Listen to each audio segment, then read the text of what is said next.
Welcome, movie buffs! Today, we're diving into the world of giant space robots with a review of Transformers: Rise of the Beasts. Now, if you're a fan of the franchise, you're in for a treat because this latest offering is better than most of its predecessors.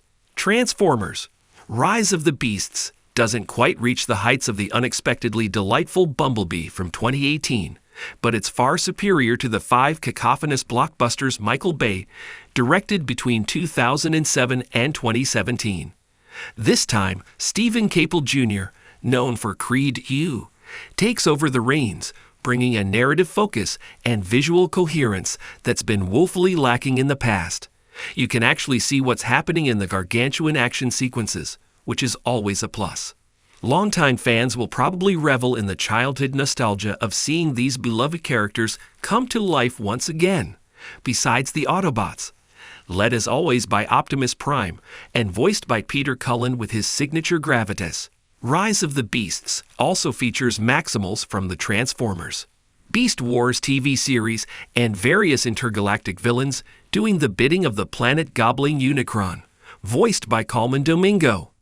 But what makes Rise of the Beasts palatable for everyone else is the fact that it demonstrates surprising care with the human beings trapped in the midst of this epic battle between good and evil. The screenplay gives the likable Anthony Ramos and Dominique Fishback the opportunity to create characters we might even care about. The movie takes place in a grungy, pre-Giuliani New York City, where Ramos Noah Diaz is a former military electronics expert looking for work to support his family. At the same time, at a museum on Ellis Island, Fishback's Alina is fighting to prove herself as an artifacts expert who's knowledgeable beyond her years.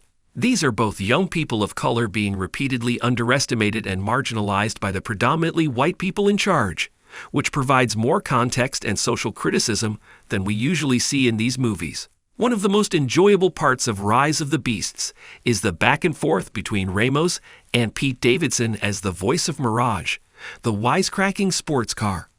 The role calls for Davidson to showcase his irreverent, playful persona. It's perfect casting, and it may be his best work ever. Other heavy hitters among the voice cast include Michelle Yeoh as the majestic Maximal Falcon Erezor, Ron Perlman as the roaring gorilla Optimus Primal, and Peter Dinklage as the vicious Scourge. Mirage evolves in a multitude of cool ways that look tactile and realistic, for example.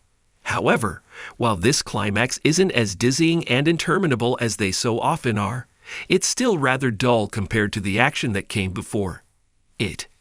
There is also the fundamental problem that there are no real stakes. We know what happens to these characters, and that they'll not only be okay, but also survive for several more movies.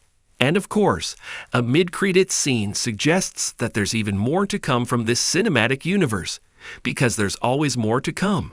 So you may as well buckle up.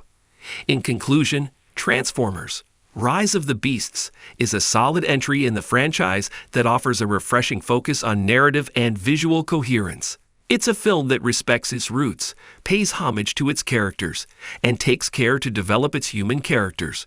It's not perfect, but it's a step in the right direction for the franchise and a fun ride for fans and newcomers alike. That's it for today's review. If you've seen Transformers: Rise of the Beasts, let us know what you thought in the comments below. And if you haven't, go check it out and come back to share your thoughts. Until next time, keep the popcorn popping and the projectors